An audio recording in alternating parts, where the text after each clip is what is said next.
Disney Channel. What's this podcast called? Sepsis from Planet Weird. Podcast from Planet Weird. Oh, Luck of the Irish. More like Freak Me in the Eyeballs. I love this movie. No! I told you not to bring up prom in this you want episode. to talk about prom, mama? Dramacaflama, baby. I was nominated for winner for God damn it. King.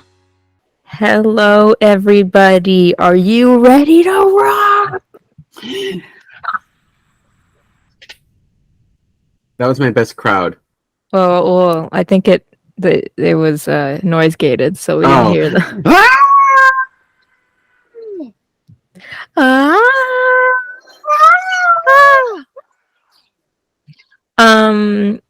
First of all, that was the podcast. Thanks for listening. Goodbye.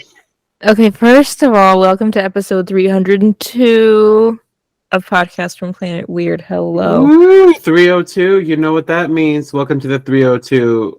I'm the Uptown baby. What are you into?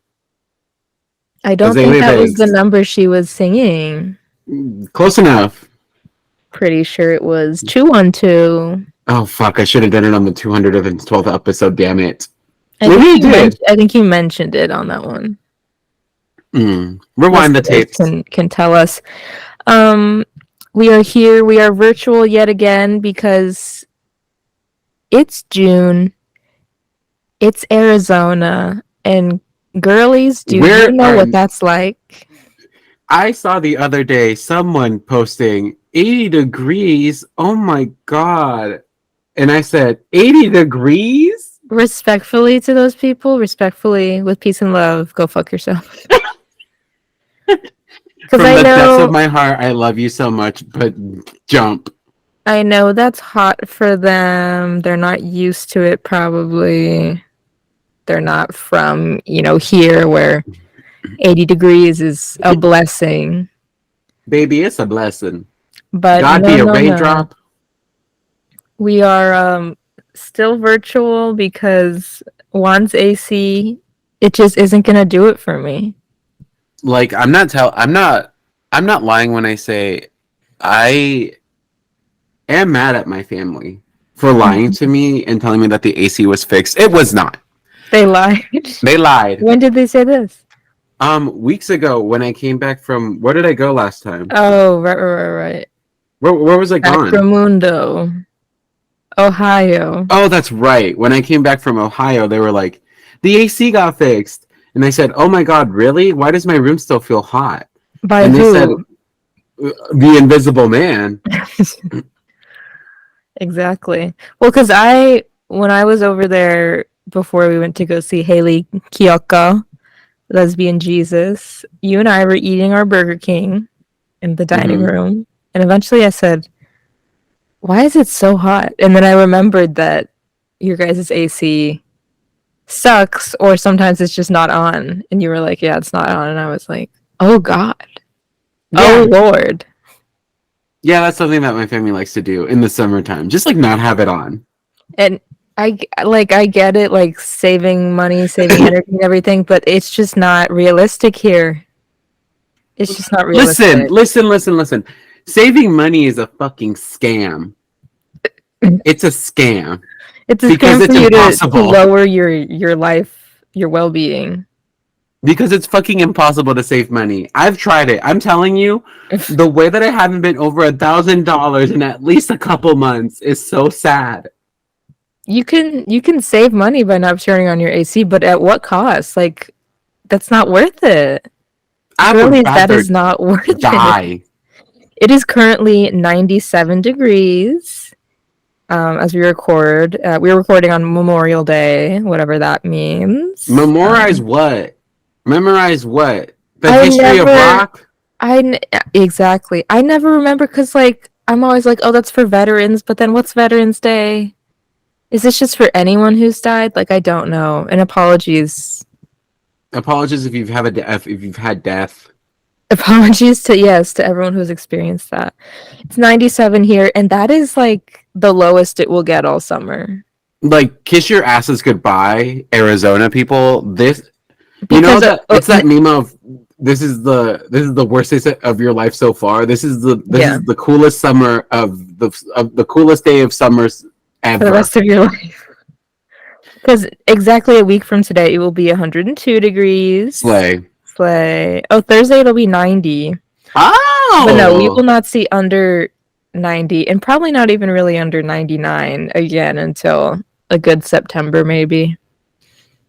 I don't think people realize that it gets to not only the hundreds, but like Thousands. 115 it'll get up to. And we have lived to see it be 120.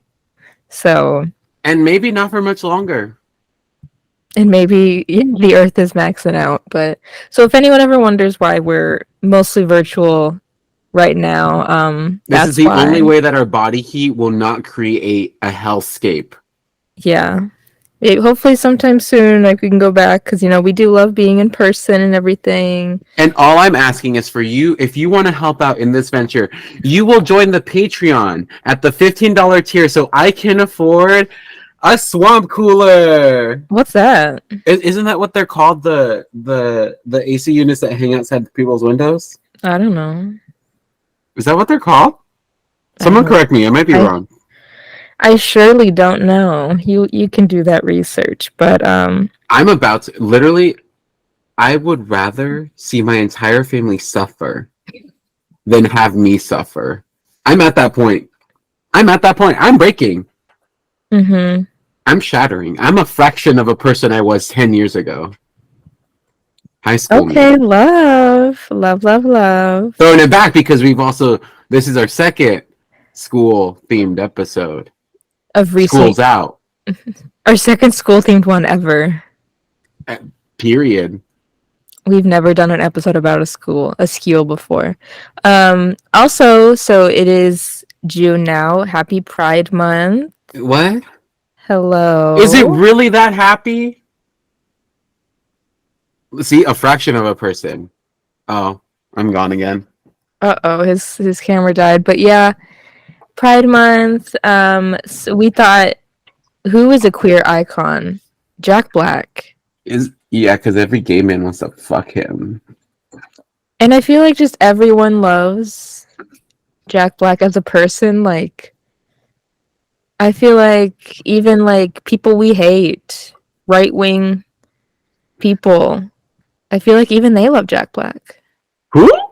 I feel like everyone, like Jack Black is universally loved. Like, who would hate him? The children at your work who said, "Ew, I don't want to watch this." No, they just didn't like the song in the Super Mario Brothers movie. They were just confused why there was random. Jack Black. They were just confused why there was random. They're just not used to comedy. Jack Black. Okay, well, let's. Okay, first of all, I don't see kids as people. First of all, just kidding. They're just another material source. But people love Jack Black. Look at you. You're wearing a Jack Black shirt. Hello. Jack, let me talk so they can see it. Jack Black Sabbath. Exactly. Because it's Jack Black June, everyone. We're talking about some of his biggest hits. He's got so many. What's your favorite Jack Black movie besides this one? Oh my god.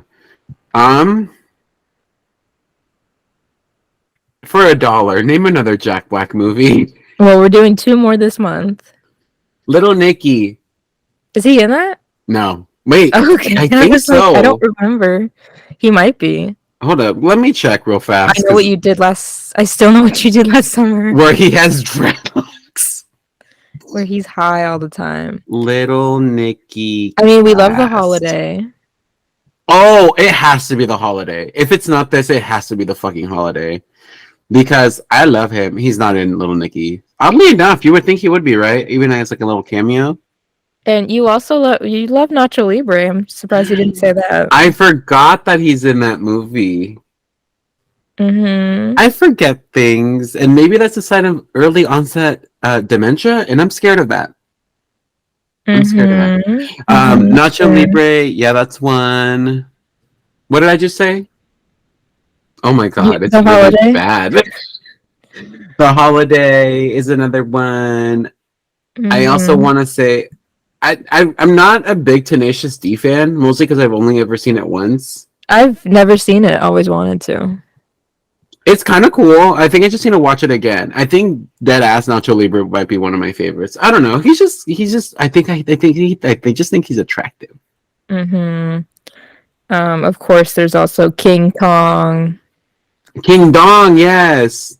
There's Gulliver's Travels, which we all saw. Mm-hmm. We sure did. We all saw that one. He also, he's played himself in The Muppets, which we covered Oh, when he got last kidnapped. year. Yes, last year in May. He's been in quite a few things. High Fidelity is one of my faves, where he's actually in this movie, he's with Joan Cusack. But And in that that was movie, he's with he's John. with John Cusack. He's working with the Cusacks. You mean he kisses John Cusack? No, they just work together at the record store. Interesting how you said he's with him, but he's not with him. I'm so sorry. But yes, we love Jack Black, so we had to do Jack Black June all month long. So we're talking about School of Rock to kick it off because it is. I just think it's appropriate. It's just appropriate. It's my favorite Jack Black film, one of my favorite movies of all time. I know you also love this movie so much. We quote this movie so much to each other. Yes. And we're ready to rock. I've got the History of Rock chalkboard behind me. Mm-hmm. Jazz. Freeform jazz. You've got a Jack Black shirt on. I have a band shirt on. Greatest band in the world. I was between this and my other School of Rock shirt. Which I saw in the other day. I was being weird and I went through the podcast Instagram archives and I was just looking at the stories that you had highlighted at the top. And I didn't like how I looked in all of them. And who does? And that was the body dysmorphia for me. I have I have the School of Rock. I have the patch of the logo on like one of my denim shirts, but I'm not going to wear a denim shirt right now because it's too hot. Heat. It's just too hot. So just I only wear tank tops in my house, so this is a lot. I'm doing this for you. Yeah, just know that I'm here in spirit for School of Rock. All right, let's go ahead and jump into School of Rock. Do this. Let's rock today.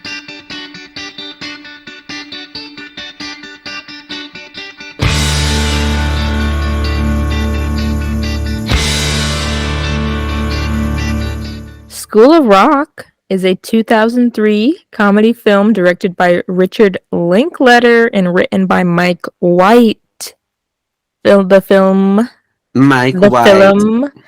film stars Jack Black, Joan Cusack, Mike White, and Sarah Silverman, and a bunch of kids.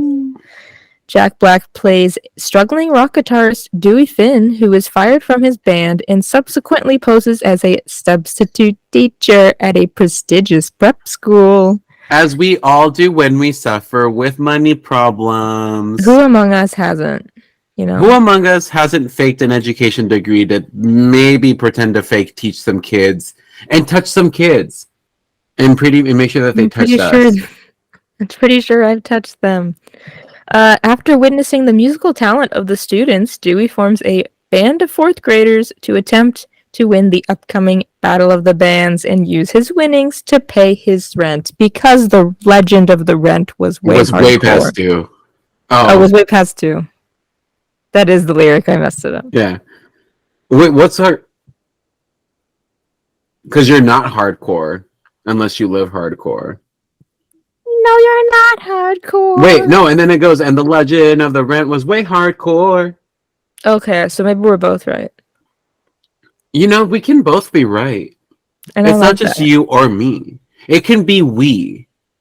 What about we? Mm-hmm. So let's jump back for a second. So 2003, directed by Richard Linklater. So big name in film. He's actually directed Dazed and Confused, another one of my favorites.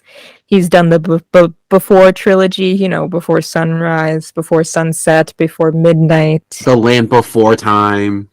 That's You know, they've been releasing that in the box set these days. They've included that as a fourth one just for fun. It's Just like after you watch these three and cry some more when you watch Littlefoot's mom this die. little dinosaur's mom get fucking eaten. Yes. And then since School of Rock, so he did like a lot of like artsy movies. Slacker was his first one, like more indie movies. And then he did School of Rock, and that was him trying to be like, okay, like I feel like I've heard him talk about like, oh, they wanted me to do a kids movie, or I wanted to show the world that I could do like a kids movie, but it not make it like a kids movie, like it could still be like Fun a for really adults. fucking good movie, yeah. But since then he's done things like Boyhood. Ever heard of it? Ew! Oh my god! Don't get me started on that fucking movie. I think like as a movie, it's a well-made movie. Like obviously it's like there's a big feat to make it over however many years, like 12 or however many they shot it. It's just the kid that's so annoying in it is what makes me mad about it. Like know? y'all really had to work with him. No, just like, and I guess that's how kids are. Like they grow up, like they're, oh, what a cute kid, and then they grow up and they're assholes. But I just got so mad at that kid by the end of the movie. I was like, fuck this kid, fuck them kids. And maybe that's the point. And maybe that's the message of the movie, and we got it. Probably. You know that you know that thing of like, if you get really mad at the villain of the movie, like it's a pretty good villain kind of thing. Mhm. Maybe Yeah, that. like damn, I hate them. They must be a really good actor. Yeah. Like I forget that actors are like actual people, like not the character. And sometimes I'm like, I want to beat that person up if I see them in person. Mhm. And I have to remember that. And that's why that one time you beat up Sheldon from The Big Bang Theory. And I still do. And I still do. And then you do it again. Young Sheldon. Oh, young Sheldon, a child. Mm-hmm. And the movie was written by Mike White, and Mike White also plays Ned Schneebly in the movie. So Mike White also, his big first movie that it wasn't his first movie, but the first one that blew up was Orange County, which also Jack Black was in. Little indie movie, fun movie, if anyone has ever seen Orange County with Colin Hanks and Jack Black. I've been there. Yes, hello. And he also went on to do Nacho Libre after School of Rock. He sure did.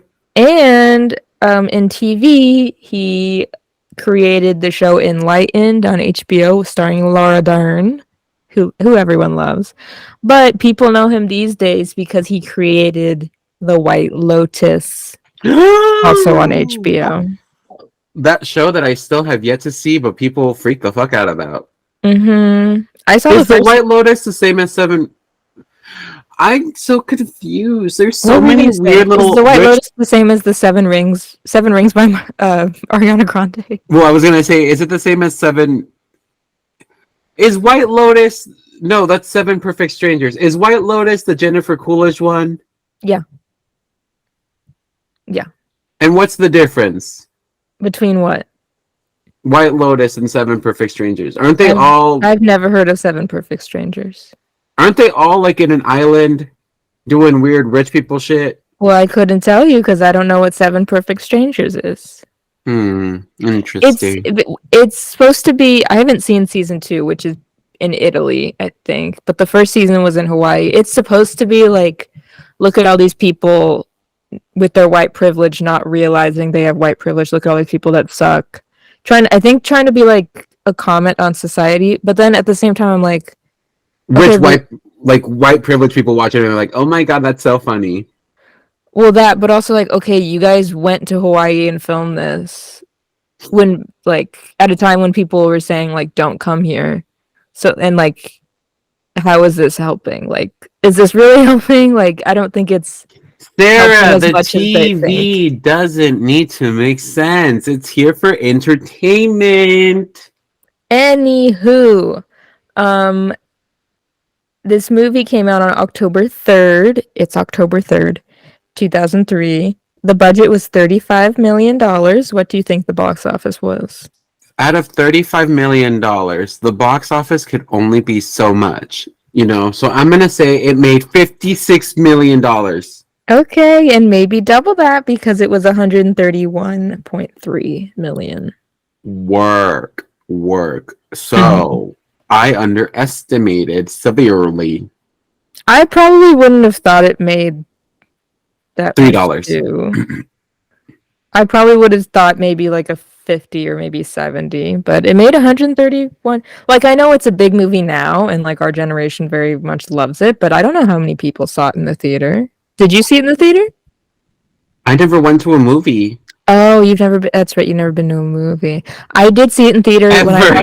when I watched this today. I confirmed with my mom because I was like, we saw this in theaters, right? And we did, in Went, fact. nope. She said, I've never seen this movie. I don't know. Sorry to this man. I don't know who this man is. She said, Well. who's Jack Black? But yeah, so it did really well. It got positive reviews. People loved Jack Black in it. It was the highest grossing music themed comedy of all time until the release of High School Musical. a 2015 film called Pitch Perfect 2 Electric Boogaloo. Pitch Perfect 1 didn't do better than this movie? I guess not. Pitch Perfect 2 is a banger, though. I'm not gonna lie. Okay, can I tell you something? I watched Pitch Perfect at least twice last week.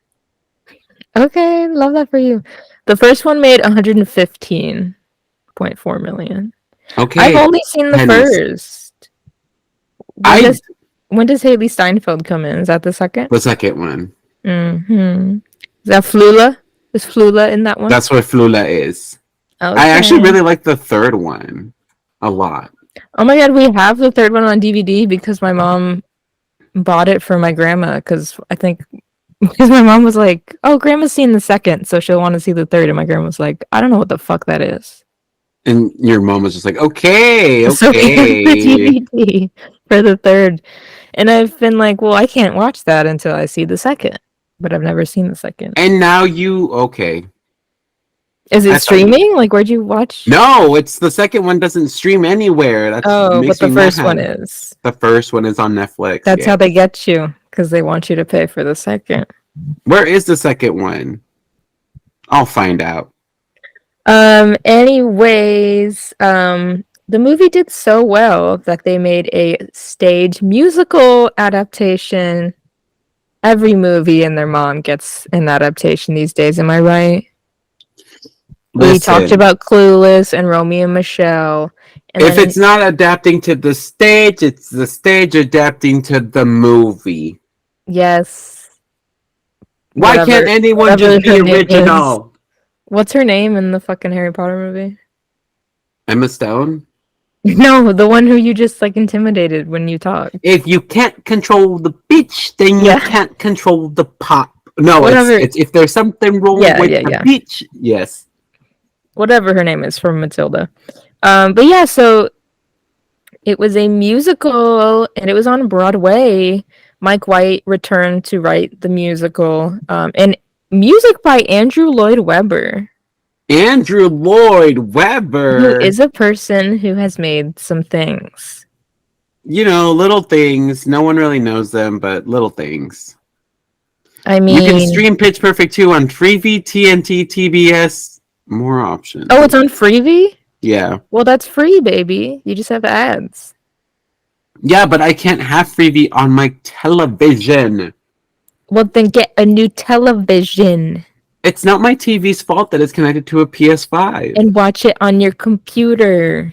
So Andrew Lloyd Webber has done such musicals as Joseph and the Amazing Technicolor Dreamcoat, Jesus Christ Superstar, Evita, Cats, Starlight Express, The Phantom of the Opera. So those are some musicals. Little ones. That I can't really say nice things about. I mean, I really don't know what happens in half of those. Let's be real. I've never seen Jesus Christ Superstar. That's probably fine. Evita's probably fine. But, like, Starlight Express is the one about the fucking trains. What? They're trains. And it's people on, like, roller skates as trains. Tells the story of a young, obsolete steam engine, Rusty, who races in a championship against modern engines in the hope of impressing a first-class observation car, Pearl. The actors perform on roller skates. It's Cars the musical, but make it trains. This guy is so innovative. He's on drugs. And obviously did Cats, Phantom of the Opera. I know the one song. Memory all No, that's alone Cats. in the moonlight, not a sound. That's Cats. But yes, so is That's this also my musical best friend, the good? Cowgirl. What? Is this musical good? Who's to say? Who is to say? This says most reviews were positive, but probably not from me if I saw it, just because I seem to not be an Andrew Lloyd Webber fan. Hi, if you're listening, Andrew, love. I think he's dead. No, you're thinking of Sondheim. Oh. Who I Okay. actually do really like. Victor Sondheim, I think is his whole name, right? His name is Steven. Oh, Victor okay. Frankenstein. Okay, so they did not only have, by the way, I did find out the guy who originated the role of Dewey in the musical also was in Beetlejuice the musical. He's Beetlejuice. What? Beetlejuice, Beetlejuice, Beetlejuice. I love him. I love him. I actually do think he's. Here's my thing. For some reason, in my brain, every guy that does musical theater cannot be straight. So I'm always like, okay, I Google them and I go to their Wikipedia and then I go under life. No, a lot of them are straight. Yeah. It's very disappointing. Gay I'm people so aren't sorry talented at for all. you. I'm so sorry. But anyways, so they had the musical, but then they also had the TV show on Nickelodeon Nickelodeon. in 2016, and it ran for 3 seasons. Slay. And I know it exists, and I've never seen it, so. But I'm sure the kids love it. I'm sure it's a fun show. Only sometimes. Sure. Anyways, a little background on this movie is that Mike White, he's a screenwriter. He's writing all these scripts all the time. He moves in, and who's his neighbor? Who's his fucking neighbor at his house or apartment complex, whatever? It's Jack Black. It's freaking Jack Black. Is that how they became friends? Yeah, so Mike White, who would always hear Jack Black playing rock music and shit and doing crazy shit, he was like, I'm gonna write this movie. I'm gonna call the fucking cops. No, he was like, I'm gonna write this movie and like write this character for Jack Black. He was like, he'll probably never do it. Nothing will happen. But then Jack Black like really liked it, agreed to do it. Jack Black will literally show his balls in a fucking Bowser costume. You don't think he'll do anything? Yeah, so he was down, like he really loved the script. Obviously, we know it's a great script, great writing in this movie. And then, like I said, I think Richard Linklater took it so he could be like, I'll show everyone that I could make a family movie. Okay. I do have some trivia for this movie. I jotted some notes. I also, as someone who has listened to the DVD commentary, have Okay. a little trivia up here. Humble brag, someone owned a DVD. Yes, and honestly, everyone should be going back to DVDs, right? Physical media, because everything's being taken off. I'm tired of streaming. Everything's being taken off. Oh my god, I posted on the Willow subreddit being like, hey, does anyone have like a Google Drive link or like what website should I like torrent this on? Mm-hmm. And like people were giving me like ideas and everything. Someone DM'd me saying they have like a link and like a Google Drive with it and everything. And then a moderator for people that don't know that, came in and said removing post because of Rule 1 or whatever. And I said, okay, I didn't know we were fucking narcs on this subreddit. What the hell is Rule 1? I don't know, it must be like that you can't a lot of subreddits do have like rules where it's like, oh, you can't post other ways to like watch the show or the movie or whatever. But the show got fucking taken down, so I didn't think that would still apply. Did you save the information? Yeah, well, someone had commented a Tumblr post where they have the Google Drive link, so I requested access to that. But also someone messaged me saying I have it what quality do you want and how many gigs of space do you have. So people are coming through, and that's why we love Community. Okay. We love a community So around a canceled television show like this, because Disney girly, I would stream it, but you took it off. So Disney girly, you and are insane at this point. you haven't released a DVD or like Blu-ray of it. So how am I supposed to pay you to watch it? You're But not. That just Sarah, made you're me not. that just made me laugh because I was like, okay, fucking narc, like, okay. That was Disney. That was Ron DeSantis. And maybe that was Michael J. Mounts. Anyways, some trivia. Have you ever seen Michael DeSantis? Michael DeSantis? Yeah. They're the same. Oh God. Early in filming, an insecure Robert Sy, who plays Lawrence, the piano player, approached director Richard Linklater and tried to talk him out of letting him be in the movie because he felt he wasn't right for the role. Which is basically what happens in the lunch scene. So that's just... He said, no, you're perfect, you're perfect. Can you actually just say that, though, when we're filming in front of Jack Black? I don't know if they wrote that for him after, or if that was already in there and it's a coincidence. They but had to. Obviously, Richard Linklater was able to be like, no, you're perfect, and they kept him in the role. You're beautiful, you're perfect, you look like an Evangelista. Jack Black thought of all of the nicknames for the kids. Fucking course it did. King, legend, icon. Turkey sub. Imagine you walk onto set and he goes, turkey sub. I would love that. He could call me bag of dog shit, and I'd be like, hell yeah.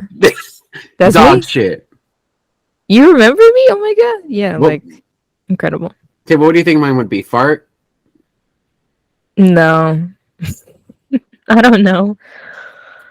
Yours would probably be like... Oral germ whore? I thought you were gonna say the rural juror. That's what it sounded like. It's a bit from that scene. Probably something about your mullet or something. Mm. Rat tail.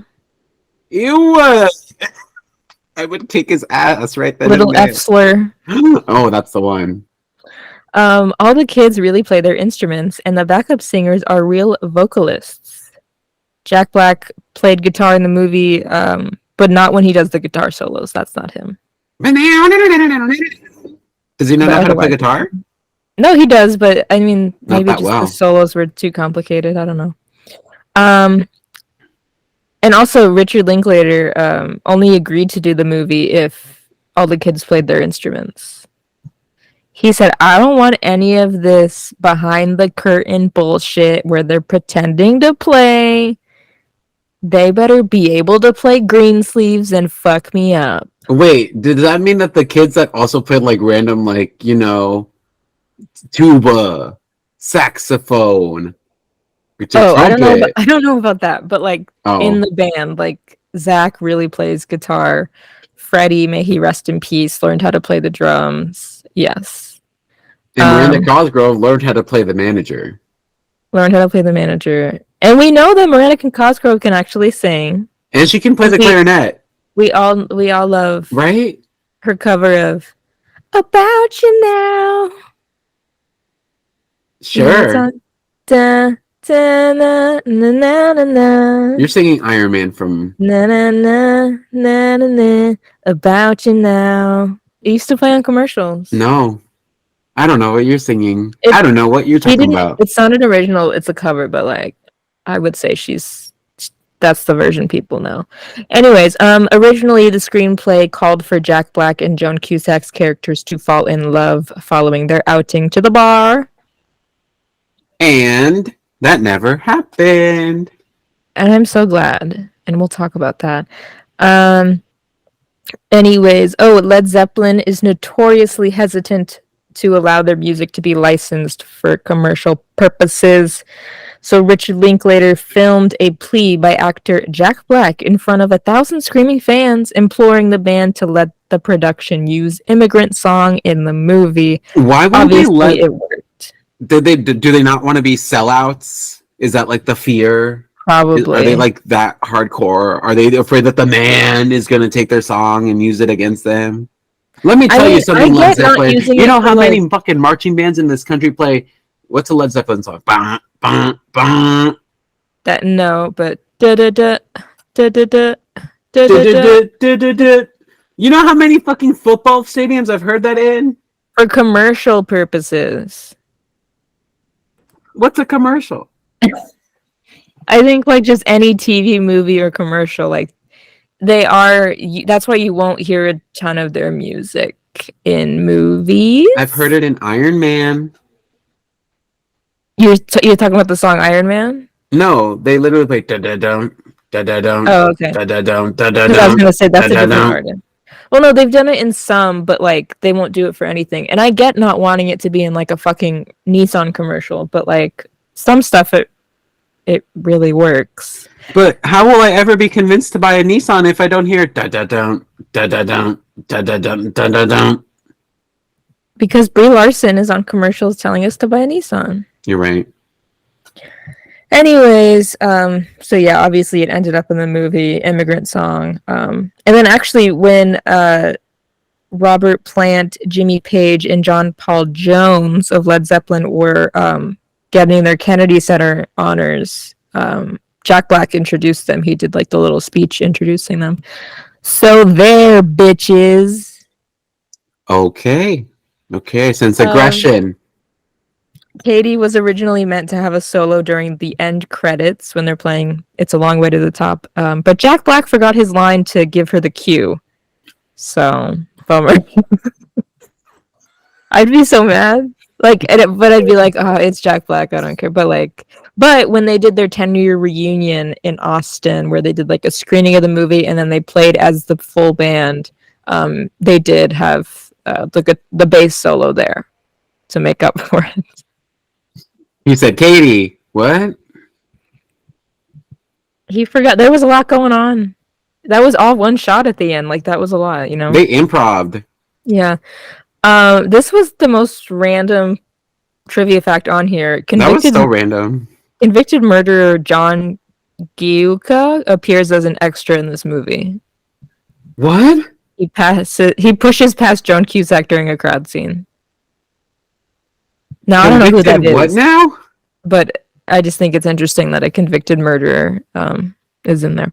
Listen, there's convicted murderers all around us. You just have to look and listen. Originally in the screenplay, Dewey Finn was supposed to have run over the teacher before she came to school, which stopped her from teaching her class for 3 weeks. But obviously they changed that. They changed it to her falling in the shower. They should have kept it. And then last one, during the course of the movie, Jack Black switches the part of his hair from left to right, depending on whether he is Dewey Finn or Ned Schneebly. And that's character. That's a character. And I never noticed, but it's those little things like that really make a movie. And he knew that. Yeah. I mean, that's how you really could make or break a movie. Like, there's no other thing that you could do. You could be a bad actor, but if you commit to those bits, you're good. Soundtrack, obviously iconic, legendary. I had it on CD growing up. I would really only listen to the School of Rock songs. Perfect. I would listen to, the Teachers, or the one song.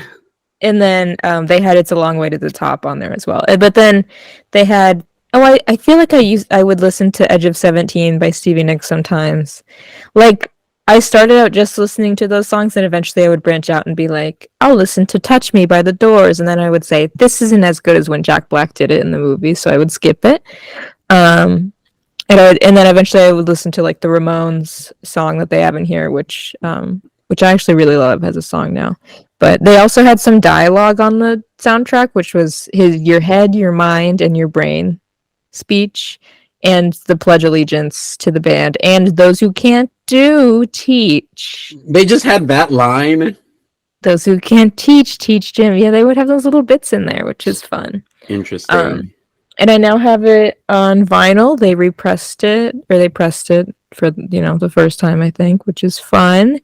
We obviously have to talk about these kids, these talented kids, Los because Niños.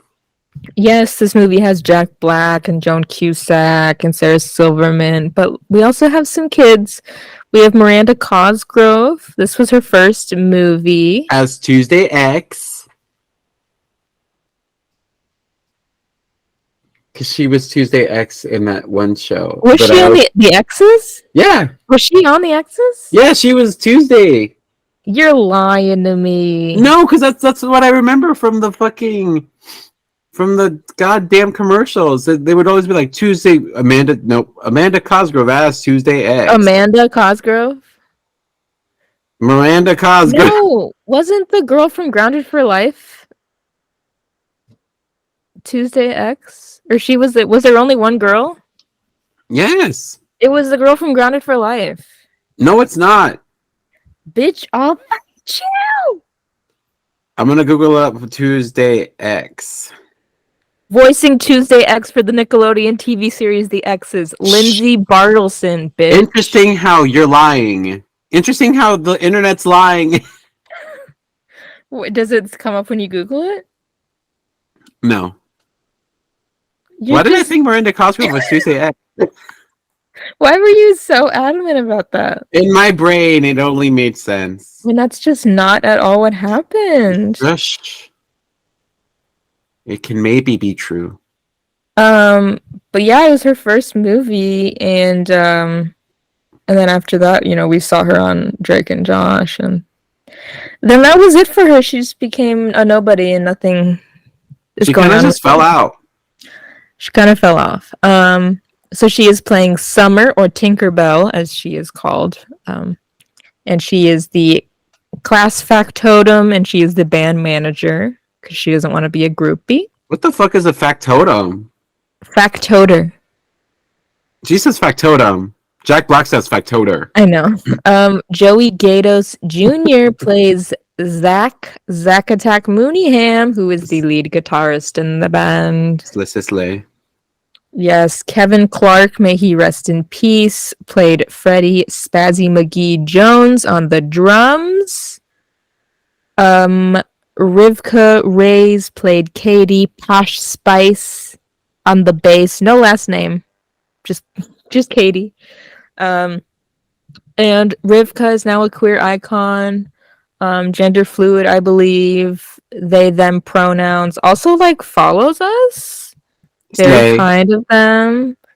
I think they follow our personal Instagrams. No joke. Let me check. And they definitely, or at one point they did, and I was like, "That's tight. That's cool." They definitely follow our this podcast Twitter account, and maybe our queer one on Instagram or Twitter. Yeah, isn't that wild? We love. I'm almost like, why do you follow me? And why don't you ever like any of my stuff? Let's talk about that. But they've been very open about how this being in this movie kind of caused them to go into kind of a downward spiral of addiction because of only being known for this movie and being sexualized at such a young age by a lot of gross people. And I just don't understand, but whatever. What? Why they don't like these? I know. I'm what? The victimizers, why they're. I guess just because gross people are gross, but yeah, just gross people being gross. But shout out to Rivka because I know they've been on a recovery journey and they're great and everything. Queer icon we love. And now they're stronger. Yeah, and writing or wrote or directed a short queer film or something. They're great. Look them up because I think you can also donate to them. Because they're always doing projects and stuff. But anyways, Robert Sy plays Lawrence, Mr. Cool. Mariam Hassan plays Tamika Turkey Sub, backup singer. Alicia Allen, background singer. One of my background singers.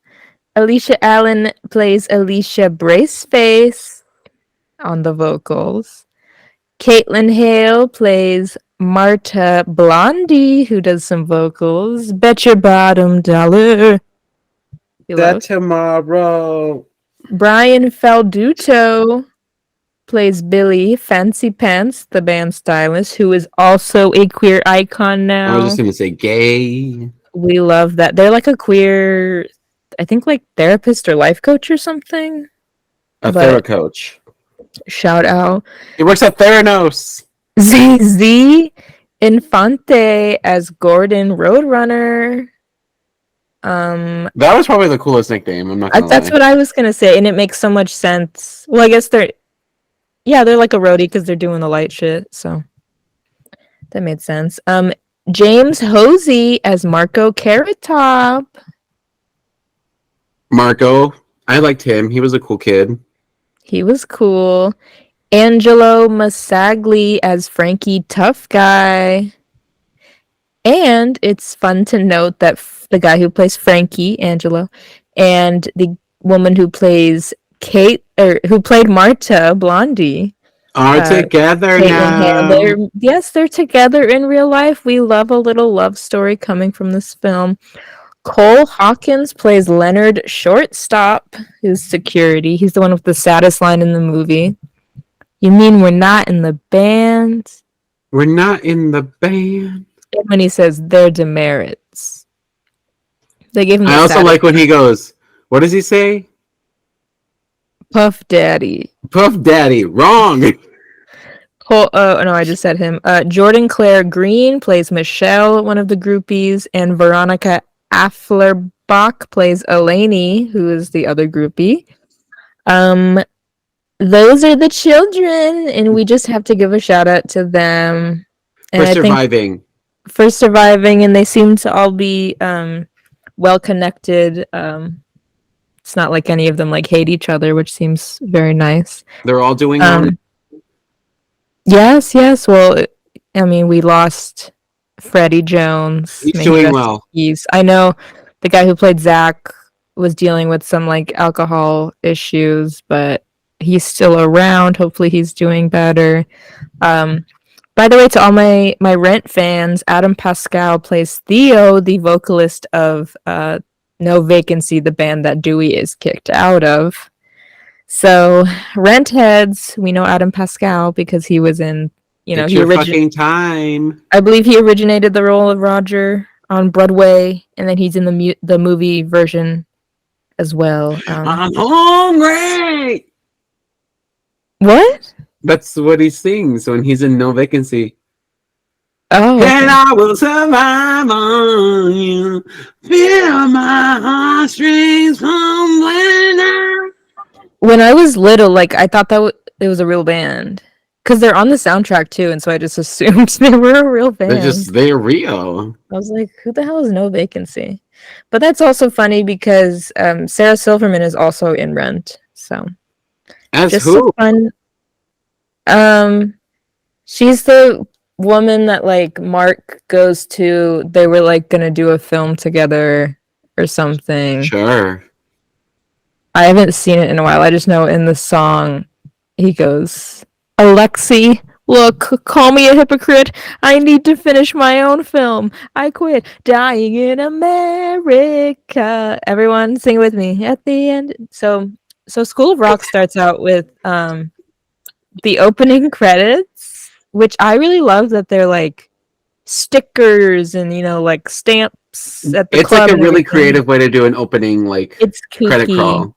Yes, we love that. And actually the neon sign is the title of the movie, and it says The School of Rock because originally that's what they were going to call it. And then they dropped the. Yes, but the director was just like, just leave it. Instead of like paying to like digitally remove it, he was just like, just fucking leave it. I mean, Who Jack cares? Black also like says it in the movie. He goes, the shirt says That's true, School of too. Rock, and then he goes, the School of Rock. True. It's also what is it, like a bar or something on Mill? Yeah, but we don't like to talk about her or anyone. Is it just on a Mill. bar, or is there like there's like music too? Is it? I like don't give a is it shit. I school? hate Mill. Okay. So at this club where we had the little opening credits, we see No Vacancy performing I'm a fighter, not a lover, singing their song. Jack Black doing his I love when he's like, down, no, down. Yes, trying to talk to Good. the sound people. Because they turned him down on purpose. Mm-hmm. Because they, as we know, this night they were planning on telling him that he was getting kicked out. Damn. But they can't because he takes his shirt off and does a stage dive and eats shit. After So. playing the most insane guitar solo, I love his guitar solos. I love when he goes, you know? Which I believe Jack Black was at a show for a band where the singer, like someone jumped off stage like that and ate shit. And so that's why this is also in here. He said, this is not a bit that I came up with. I saw this happen, actually. It's always so scary when people do stage dives. I'm always like they seem cool and everything, and like usually it works out, you know. But I'm Usually always no one just scared dies. for a second because I'm like, what if they don't catch you, my guy? What if they purposely just go, What if you fucking land on people? Have you ever that's seen on the? them? Do you know Watsky, Who? the rapper? Watsky, No. he's known, like he raps super fast. It sounds like I'll that. pretend that I think I know who that is. There was a video years ago where he did a stage dive but he had climbed. This is his fault, and he admits he was stupid and should have done it. He had climbed up some contraption on the stage and he jumped into the crowd, but because it was such a fucking high jump, he like hurt Crushed? someone's neck. Like, yeah, he like really hurt someone and they were in the hospital. He like visited them and everything's for their fine bills, now. hopefully? Yeah, everything's fine now. And he admitted like I shouldn't have done that. That was stupid. But that's I'm always scared of that. I'm like, y'all can really fuck people up, so be careful. I mean, your body is like a heavy instrument. And like if you're too high, sweetie, you're gonna On be both breaking directions. people's wrists, breaking people's necks. So after, I love the transition of him laying on the floor for To being asleep. the stage dive to him being asleep in the apartment, where Ned and Patty, Mike White and Sarah Silverman's characters, wake Dewey up, and he is told that he owes rent. $2,200, I think, is what he owes. He owes $2,200 worth in rent. And baby, that's scary. And you know what? That could never be me. Thanks, Mom. Shout out. Shout out to the families shout out to the Hispanic family. The families. Shout out to the Hispanic blammies that keep their children from paying rent. Yes. And Ned is like a pushover. He's best friends with Dewey, former bandmates, you know, and Patty is this, girlfriend bitch. that Ned thought he would never had, so he kind of lets her walk all over him, and Dewey's like, what the fuck, man? Like, she's a fucking bitch. Like, the thing is that, like, what's her name? Patty? Patty. What a bitch of a name. Like, I've never met anyone named Patty that's, like, nice. What? Okay, what about that time you met Patty LaPone at a restaurant? And she spit on you.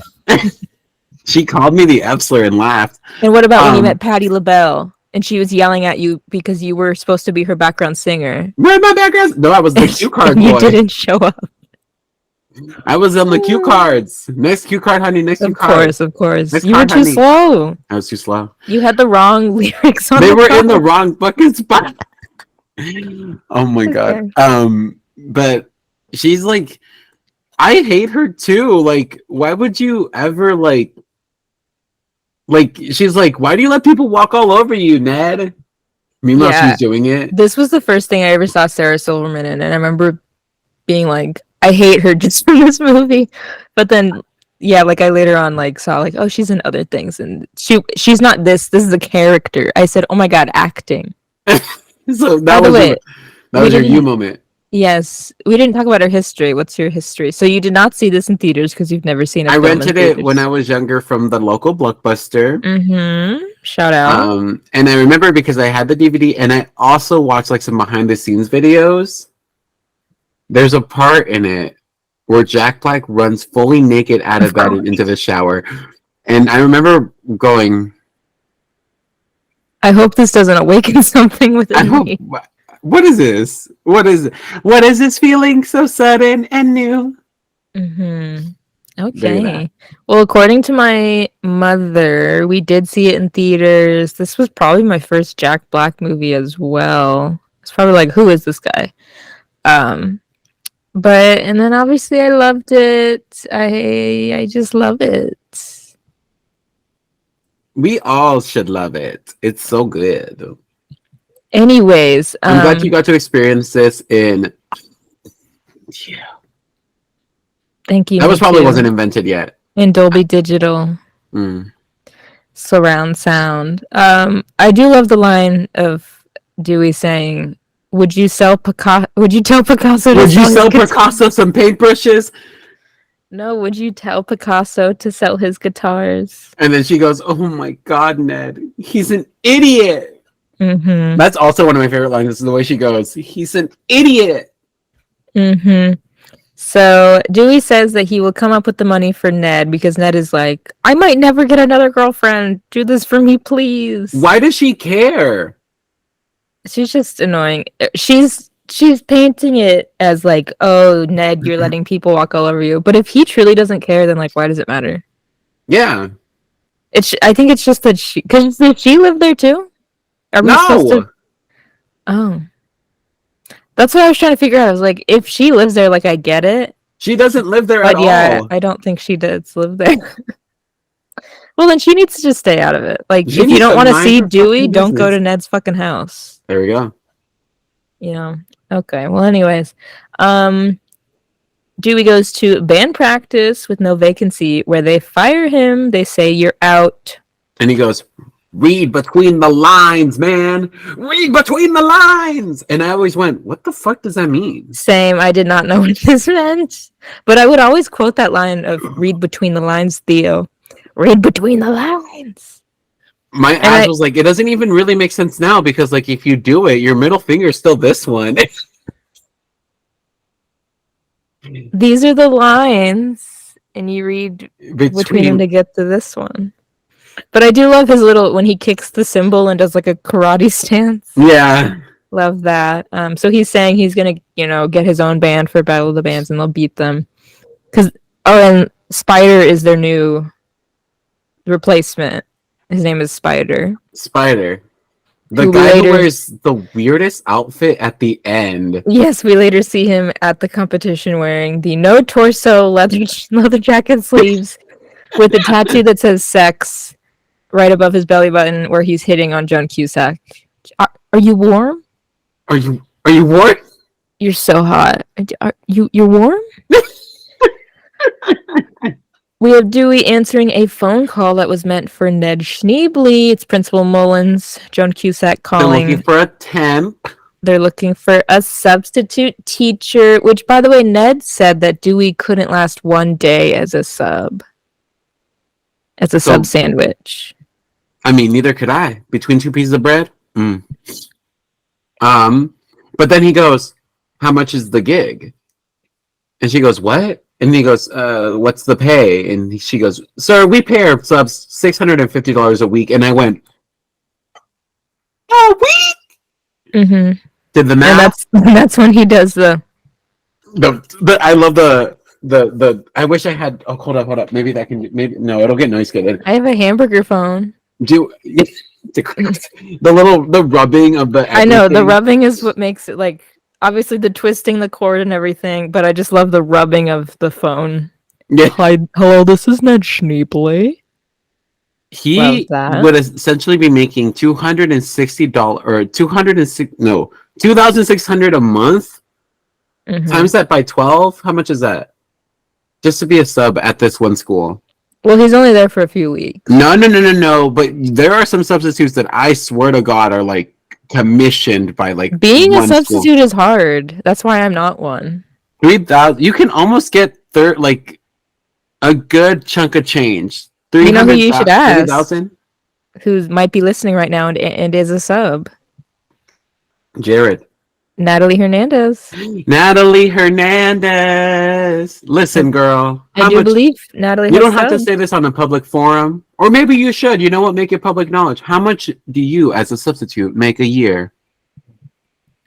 I bet they've like gone up ever since the panini because like no one wants to be a fucking teacher anymore, and like they probably need long-term subs and everything. And did you ever have long-term subs when you were a kid?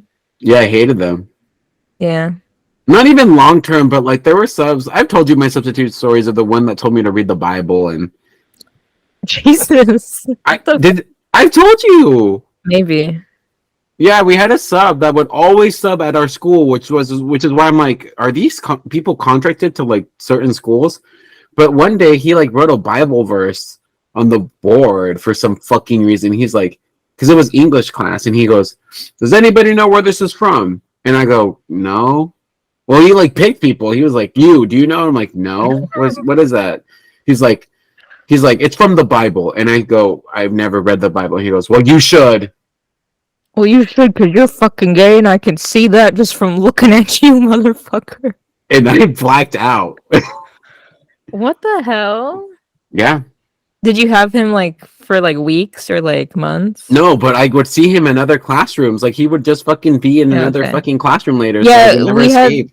we had those subs where it's like it's constantly the same cycle of ones that kind of come through, and like kid like, but like I've had like long term ones where it's like, oh, my teacher's gone because they're like having a baby, or like my teacher broke whatever fucking bone. Like I've had like teachers be out for like weeks or months where we would have subs like that. Yeah, like that one time you had a teacher like Ned Sleepley. Yeah. Yeah, and I had one sub once that, help us became a rock band. Yeah.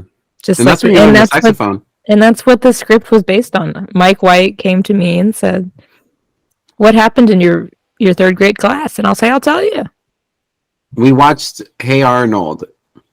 That was second grade, and we only watched PBS Kids, bitch. Every day we would watch Arthur and Seven Little Monsters and the Berenstain Bears. And would just sit there and he would nap. We'd just sit there. And you know what I learned from Arthur? I learned don't punch your sister. And I learned to do it. And I learned that. Anyways, so we are at Horace Green Preparatory, where we have the class, the children meeting Mr. S, who cannot write his own name on the board. It's reliable, relatable content. All I need are minds for molding. Mm-hmm. Okay, who's got food? Who's got food? We have our first nickname, Turkey Sub, for Tamika. And our first very quotable line that we say to each other. You're not going to get in trouble. You're not going to get in trouble. I'm hungry. We do say that one often. Another one that's great is, what's your name? Freddie Jones?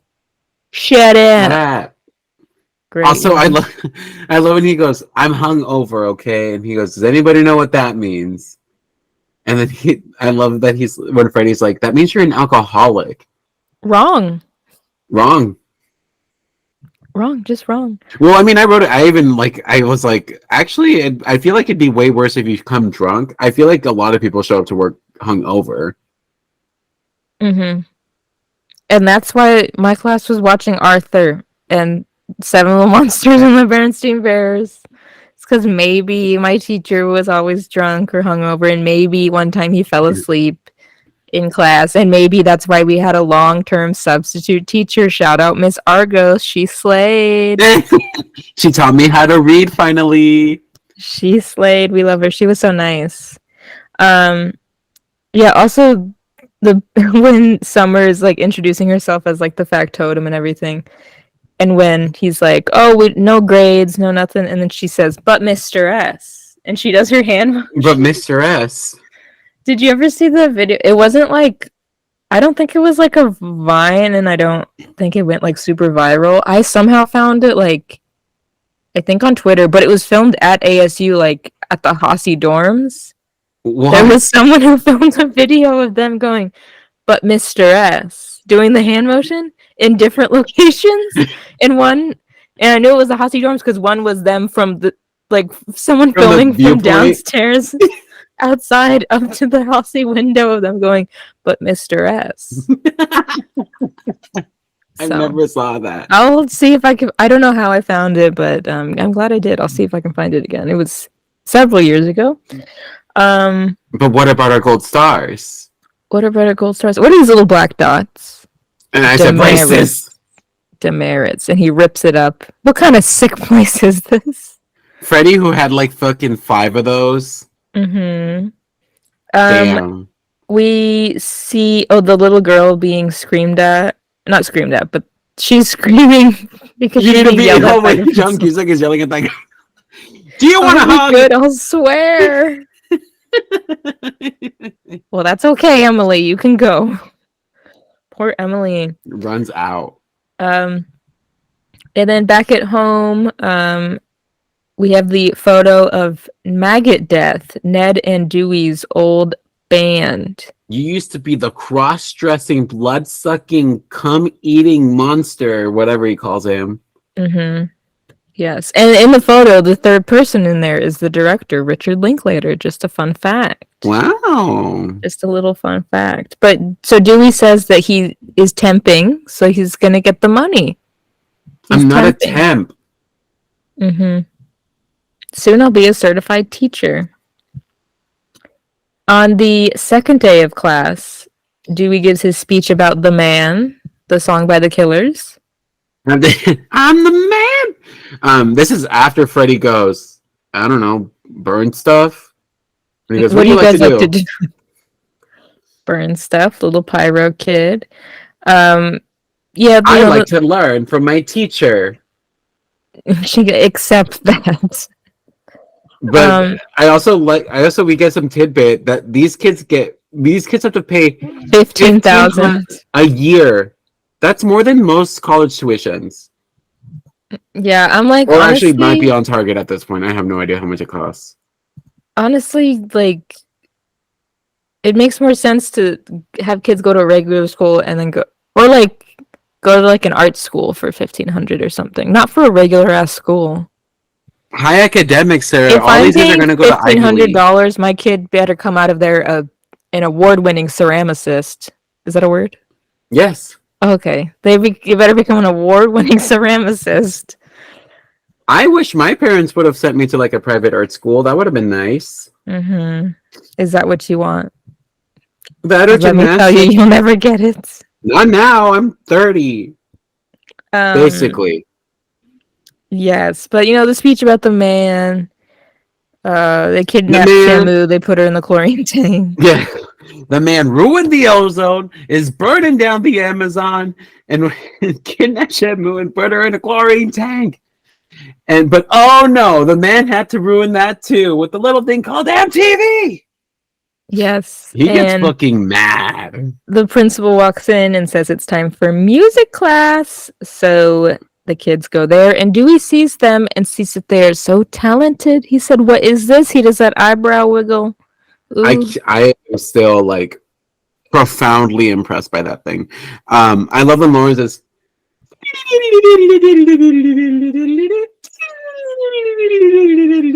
also like these kids are fucking 4th graders. I know, and Zach's finger picking is really hard. Well, here's my thing. Some of these kids are playing wind instruments. You're not supposed to be playing wind instruments until you're in 5th grade. But this is a really good school. This is a private school. You're right. They pay $15,000. I always thought it was interesting that at my elementary school, you could start orchestra in 4th grade, but you couldn't start band until 5th grade. It's the lung capacity thing. They have to like let your like lungs develop to a certain point. Because you might just be like a little too young as a 4th grader to like.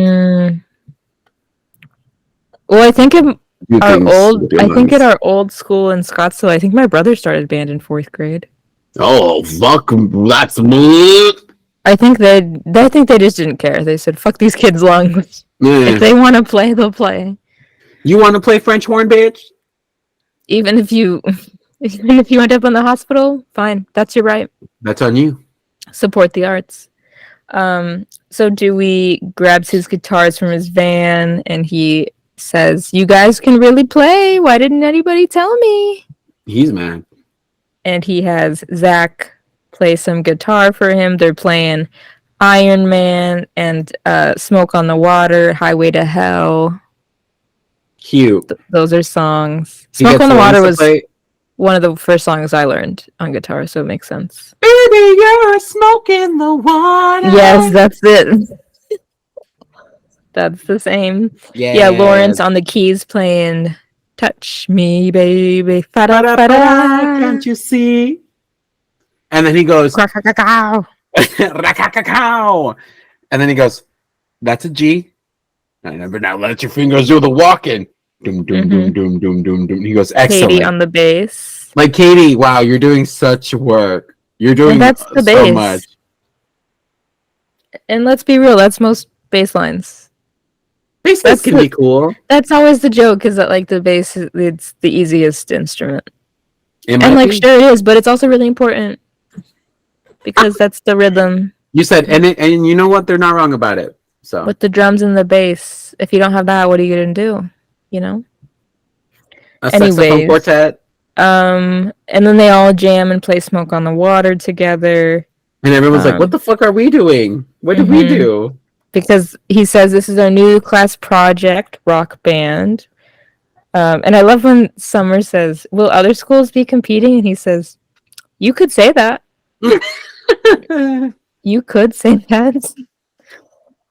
But yeah, we have that little boy saying, "You mean we're not in the band?" And he gets them all their new assignments. We got backup singers. Where are my background singers? We And got we your have roadie crew. the roadie crew, the stylist, and I love like This is LGBT support where he goes fancy pants, or he goes, "Can I be the band stylist instead?" In that same tone with that same lisp, and he goes, "You sure can, fancy pants." Yeah, that's good is that they never punch down. They could have easily made a joke about like how feminine Billy is and everything, but they never do. He's just supportive. He's supportive, and rightfully so. Talented ass little kid. Talented little fourth grader, better than Frankie. Those outfits were amazing. We've got the groupies, Summer included, security. Tamika is one of the roadies, but not for long because later we'll hear her sing and we find out she's amazing. Cha-ching. Yes. Also, we had the lunch scene, the "I'm not cool enough. Let's rock today." Which is an scene. iconic line that I like to say a lot. I'm not cool enough. Well, both Yes. of them. Actually, I say both. Yeah. You say the whole damn movie. Then we have the "I pledge allegiance to the band" scene. And will not fight him. On creative control. Also, fun fact, yes, I believe on Lady Bird. I do believe it was on the Lady Bird film. Beanie Feldstein taught Greta Gerwig the Pledge of Allegiance because she's Irish. She didn't know the fucking pledge, and because they have to do it in the movie. No one should. But in an interview, she was like, "Yeah, she had to teach me. She had to teach it to me because the only Pledge of Allegiance I knew was the one from School of Rock.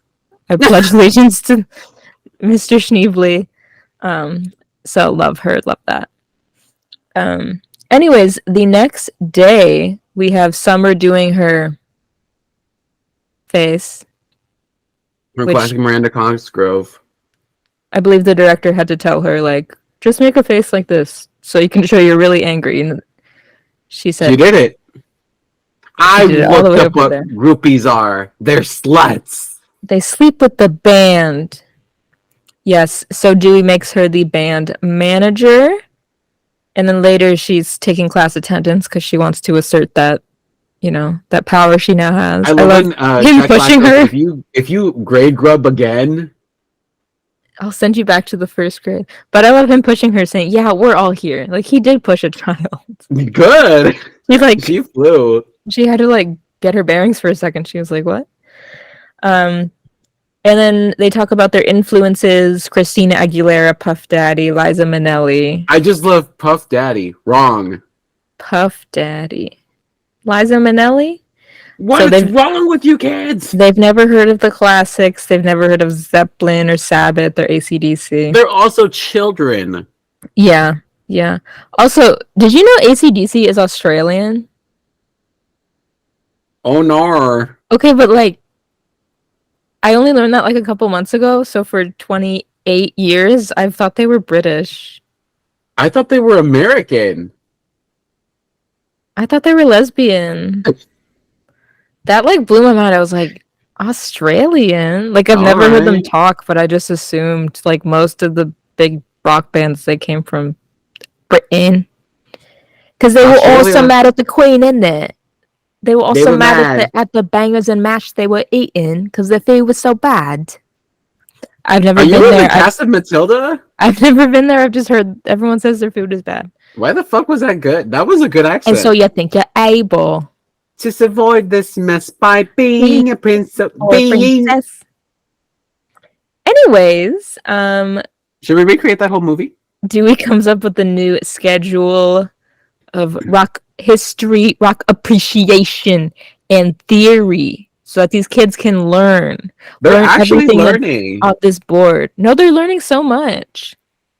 Exactly. I love the pick up the pieces montage Yes. that happens later. To me, that's one of the best movie montages of all time. Like I was it's gonna say really the same good. thing.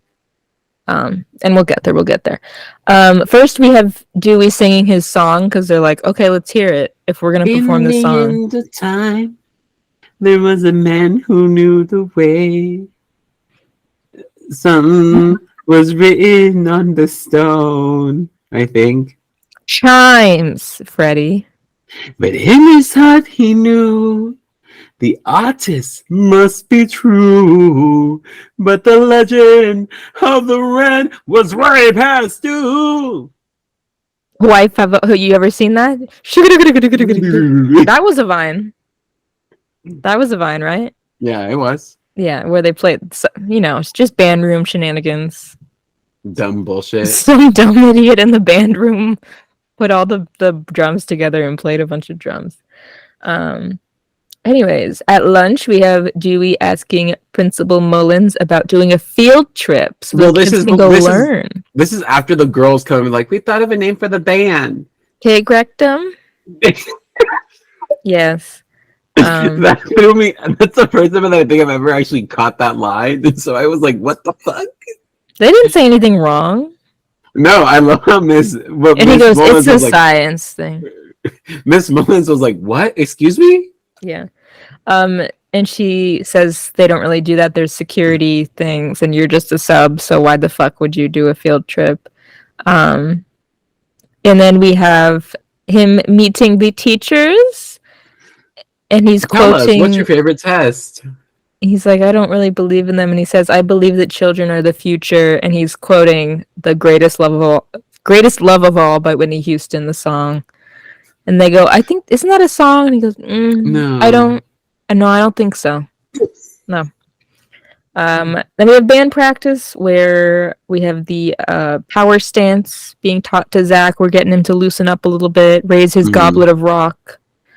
Racial goblet of rock. They get some homework to listen to some CDs, some artists. And this is where we get cha-ching, ching. Where we have Tamika showing that she can sing. Yes. She's singing some Aretha, Chains of Love. All I know is Frankie once sent us a voice note of him singing this. I'm just going cha-ching, ching. Where I opened my phone, hit play on a voice note from Frankie, and it was just Frankie going, my Papa said no. I have to have it. I save all of them. Okay, you can search for that. My Papa said, come on home. It was just. How would I find we weren't that? talking about School of Rock. He just sends it was just randomly. random. I don't know. You should be able to search voice notes, but I don't know how. I'll find Anyways, it. While you're doing that, the next day we have Dewey seeing Zach's strict dad in the parking lot, yelling at him. Watch that Grabbing attitude. his arm. I said, I'll fuck this man up. I will kill. I will be a convicted murderer on the set of School of Rock. pushing Joan Cusack out of the way. So Dewey, and this is him being a good teacher, sees this, and instead of, well, I mean, I think intervening also could have been seen as good, even though that parent would be like, "Don't tell me how to parent," blah blah blah. Yeah, like you don't ever want to do that as a teacher. He took this and he said, "I'm gonna teach him how to step up." Step up! How to step up to the streets? How to step up to the streets. Oh my god, I was just watching the Rain final battle scene of Step 2. I love that one. Because it's just so iconic. But yeah, so he's like, okay guys, how do we deal with like bullies or things we don't like? And it's the Step Off song. And when Jack Black like kicks the table and starts like, oh, yeah, that was improvised, and so all the kids' reactions are genuine there. They're all like laughing. So I can tell those kids were actually having a good time. Yes.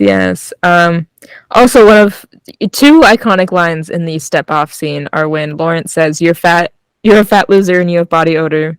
And you're tacky and I hate you. Exactly. Then we have the lunch scene, which this is the line that we quote a lot, is Yo-Yo Ma's cousin, Little Nepotiz. Yes. And the teachers see that Dewey is really making an impact on these kids when Zach comes over and says like, hey, that was a great lesson today. And this is where we kick it into gear with the Bonzo Goes to Bitburg montage. It's by the Ramones, and I think it's just so well done. The way that the dancing syncs up, and it's just so good. It's just amazing. I can't find how to look up voice memos. I don't know if you can. You'll just have to scroll back through every message we've ever sent. In the teacher's lounge, we have Principal Mullins talking about parent night, and everyone needs to be organized, over-prepare. Everyone needs to have a presentation ready. Yes, and Dewey asks the other teachers if she's always like this, and they talk about one time when she got drunk and was singing on the tables at the alumni reunion, on the alumni party. Love that. And also I love that in the background they have she's talking to a teacher about like a platter of sandwiches. We can't have the ham touching the peanut butter. She says, I know that you know that this is a problem. A big issue, yeah. I just love her taking that so seriously. Shout out to her. It might have been because of allergies. Our shameless queen. Our agoraphobic queen. Me. We love her. So we have the class and Dewey sneaking out to go to the auditions for the Battle of the Bands, except for the roadies, the groupies, security, and Billy, our stylist, who are here to keep up the facade, to play the recording of Dewey and answer questions that Robot Dewey is asking. They are amazing, incredible, genius. The Nina. The Pinta and Gordon. The Santa Marina? Good job. I don't think that's always in scenes as like something you have to learn, but I don't think I ever had to learn that. When will I ever need that? When will I ever need that knowledge? Except for when I had to take my citizenship test. Did they ask that? They ask you a bunch of stupid ass questions. Oh my god, is this it? It's not playing! Okay, well, whatever. We will never know. I need to grab my charger now. Y'all will never hear it. We'll find it and post it on the Patreon. Of course, just for the patrons. Meanwhile, we have Tamika, who kind of has some stage fright when they get there. Dewey helps her. She talks about, I'm fat. They're all gonna laugh at me. They're all gonna laugh at you. He says, everyone wants to party with Aretha. But when I get on stage, they worship me because I'm sexy and chubby. When she goes, why don't you go on a diet? Because I like to eat. That's not even the point. Her attacking him. Oh my god, the wind is going crazy right now. Not for me. Hold up, the tree next to me is like, okay. We're Hold up, good. the tree just fell on my house. The Hey, tree just fell on my car. And then we have. Oh, what the hell is even this? Juan's, What the hell is even Juan's that? picture is gone. Is it because of the wind? I don't know what the hell that was. Is there about to be a storm? Guys, I don't know what was that, but I'm scared. Can I mention one thing? What the hell is what's his name? The little roadie that makes the light show? Gordon. Is Gordon using GIMP or like Kids Pix? What's he making the logo with? Oh, in the montage? I don't know, Yeah. but he's slaying. Very That's that. animation, baby. He did it.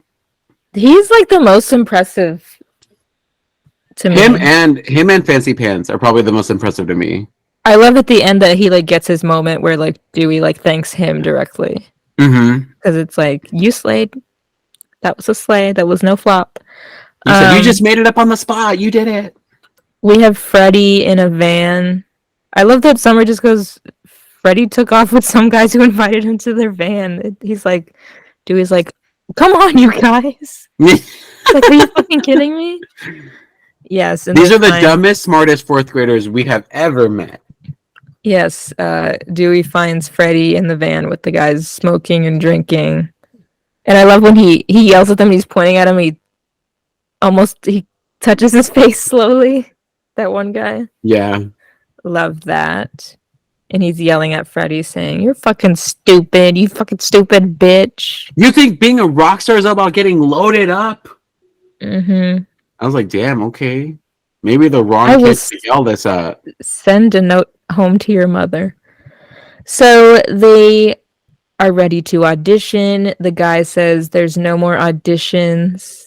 And he freaks out. He throws a chair, which was also improvised, which is why Miranda Cosgrove spins around. Oh, She's like, what the fuck? She did not know he was going to do that. So yes, they can't audition. Security was about to be called. And Summer says, I have an idea. And they all pretend they are dying of a rare blood disease called stickitodemoniosis. And he goes, what the fuck is even that? Mm-hmm. That guy I've was never a heard of dick, that. though. You're lucky because it's hell. They're all terminal. Every last one of them. I love Freddie just like on the ground. Laying on the ground. I love Blondie leaning up against the van all dramatically. They're all great. When they cheer and he goes, stop, you're supposed to be dying. Yes, they end up getting in because they lied about, being dying children. And then Iconic. the groupies, we have like more school scenes, we have the groupies coming up with the name School of Rock. Incredible. That t-shirt they designed, how'd they do that? Puffy paint. Puffy paint? No, they were screen printing. They had a screen printing thing in the back. Yes, it was so good. And then Mullins is coming because they have security cameras hooked up. They got the fucking place rigged. Yes, so positions everyone. They're hiding everything. They're taking the insulation off of the door and everything. They're tearing down the Lilith Fair posters. And when she walks in, he's doing E equals MC squared. With all the weird question mark times exclamation mark. And she says, I heard music. Or no, another Miss Lemons heard music. And he goes, well, we haven't been playing any music, so oh, no. I love it. It's so stupid. I think Miss Lemons on crack, right, kids? They just nod. I also love when Summer's like, well, Miss Dunham, and he goes, well, Miss Dumbum ain't your teacher, I am. Miss Dumbum. You can hear some of the kids laughing. Love. But Joan Cusack, she sees that guitar. She says, oh, no music? Then what's that? And he goes, I was teaching them in sing-song. And he sings, math is a really cool thing. Math is a really cool thing. So get off your act and do some math. Math, math, math, math, math. 3 minus 4 is... -1. That's right. And 6 times 1 billion is... 6 billion? Bingo. And 35. Wait, And 54 is a 45 more than what is the answer, Marta? 8? No, she says 9. And he 9. says, no, it's 8. No, it's 9. Yes, I was testing you. It's 9. You and I will quote that whole scene And that's a magic number. to each other, honestly. Like what we just did. Yeah, no, we'll do that. Or randomly, one of us would be like, 54 is a 45 more than what is the answer, Marta? And we'll just finish it off, because why not? I love her facial journey too when she goes, no, it's not. Mm-hmm. And I fully have been there where a kid fully corrects me and I'm like, you're right. Yes, I was testing you. So we have Principal Mullins basically saying, we don't do the experimental teaching here, because he's making up a teacher. Theo Von something. Some whatever. He's one of the leading leaders in experimental education. And that's why I got put on the board. Yeah, experimental educationers. But he says, would you like to go get coffee? And she's stunned because none of these teachers are inviting her out. And they go to a bar where there's no coffee. This weird little man, when she goes, are you sure there's no coffee? And he goes, I'm quite sure. I'm like, are you a leprechaun? He looks like an elf. I love it. Just a random little guy. Just a random little elf. So Dewey, yeah, he has a plan here. He's gonna get some beer in her, put some Stevie Nicks on, and ask just let her have it. To go, ask her about the field trip, which is exactly what he does. He says that they could go to the Philharmonic for a concert. He says they play like Mozart and Beethoven and Enya. Love that little Enya mention. And she says if it's for educational purposes, that it could be good because she's overcome by the power of Stevie Nicks. And the beer that she's been like slurp sipping. Mm-hmm. She goes, and like this much of the beer is gone. Yeah, no, she's had like nothing, but all of a sudden she's like, I guess it'd be okay. Yeah, she's and then Stevie Nicks has entered her body. Yeah, we learned that the teachers never ask her to hang out. She knows that they hate her. She knows that she's become a bitch. She's like, I used to be cool, but you can't be laying down the hammer at this school where the parents will fucking hate your ass if you're not doing a good job. You can't make a single fucking mistake. Yeah, there's too much pressure.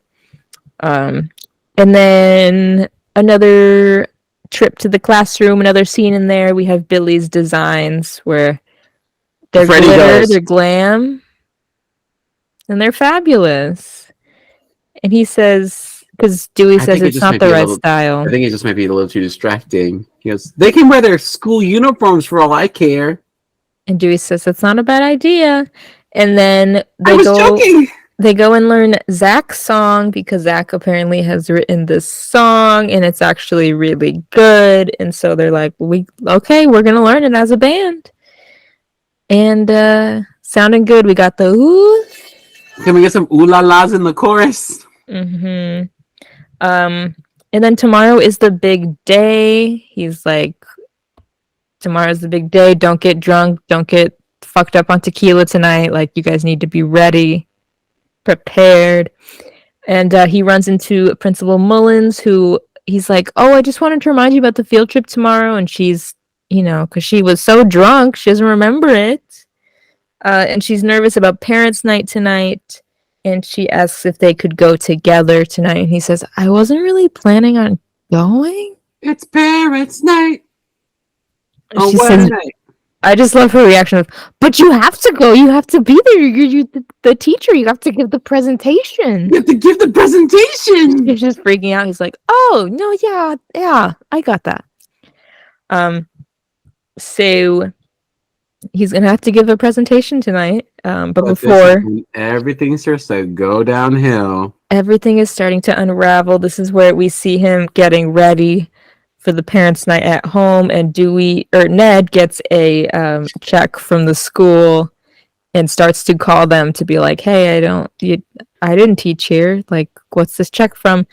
But Dewey hangs up and I would have explains kept the fucking everything. scam going. If I was his friend, I would have been like, if you fuck up, you're falling on this knife. But like, we will do this. Yes, he explains everything. He says, I, you know, like it was just to be in the band, but then like he's like these kids can really play. There's this kid Lawrence who says I'm not cool enough, but then he plays like this, and he's explaining everything Everything. really quickly, and it's like what the fuck. But then who the fuck happens to show up? Does she have the key to this place? Yeah, I believe she does. She must, or they do say at the end that the kids say that the front door was open, so maybe they're just always leaving it open. Mess. But yes, so Dewey asks Ned not to tell Patty, but as we see Dewey leaving, we see that she's already pressuring him. She's gonna kill him. Like, what does Patty gain from this? I would have just let the ruse happen and then been like, all right, give him all the money. You don't get to keep any of it. You get to give it all to him. That would have made sense, but she just gets off on fucking making his life hell, I guess. Because yes, she's the one that calls the cops who show up at parents' night while he's listing off a bunch of subjects that the kids are learning. Latin? Math? It says Spanish, French. Latin? Yes, and and right before that, when he's driving Joan Cusack, he tries to tell her that he's a fraud. He's like, I'm not a teacher, but she completely misunderstands. She's like, a substitute is a teacher, Dewey. Like, listen. Listen. But yeah, so and the parents are asking why their kids are so obsessed with music, and they see the cops and they're like, what's going on? And he's like, your kids are all so talented. Yeah, your kids have touched me, and I'm pretty sure I've touched them. All the moms are the first ones to be like, Obviously, they're very upset, so he's running with his guitars. why are his guitars in the class? Oh, he probably just leaves them there, huh? Yeah. Well, I was wondering why he keeps his guitars in the van. Like at all times. Like people aren't gonna steal those. In case. I mean, just in case you find a bunch of kids that are really good at guitar. Train them. But damn, you're not supposed to keep expensive things in your car. Especially the amps. Those can get fucked up. Yes, so and then this always confused me because I think as a kid I thought this all takes place in one night. Like the parents' night is the same night as Battle of the Bands because the way it's cut is kind of confusing. Because they go to Ned and now it's a wait. No, because he goes, I'm gonna go to bed. Yes, and that's when Ned. Oh, your phone did it again. My phone did it again. Yes, that same night, Ned is telling Dewey it's probably time for him to move out. And then it's the next day where it's the day of the show. It's just confusing because the fact that all the parents are now in the principal's office now, and that always confused me. Of like, it has to be the same night because they're all still at the school. But I guess these parents said, "Boss, I'm not coming in. I'll be in late. Fuck some bitch up. I have to go yell at the principal for fucking up my child's education today." And they left all those kids unsupervised in the classroom when they're all talking about like how bummed they are because they wanted to play the show. They wasted their time, and Freddie says, "Yeah, we wasted our time, but it was super fun. Like we just got to fuck around." And Tamika says, "It was not a waste of time." And Lawrence says that, and then Tamika says, "If you fuck with him, I'll kill you. I'll shove those sticks down your throat," because they're about to fight. And I love Alicia has like the coolest line in the movie where she says, "I say we get out of here and play the damn show." Such a cool line for a fourth grader. So they're like, okay. I also like when she goes, "Shut the hell up, stupid ass." Yeah. I'm like, damn, okay. She had all those locked and loaded. She was ready. So yes, the kids get on the school bus. Bus driver's like, "Where's your teacher?" And they're like, "We have to go pick him up." Bus driver, he's just getting paid either way, so he doesn't care. He's like, "Okay, sure. Let's go to your teacher's apartment and pick him up." And then the parents they're all yelling at the principal, and she comes in and says, "We've just been informed that your children are all missing." I've just been informed that all your kids are missing.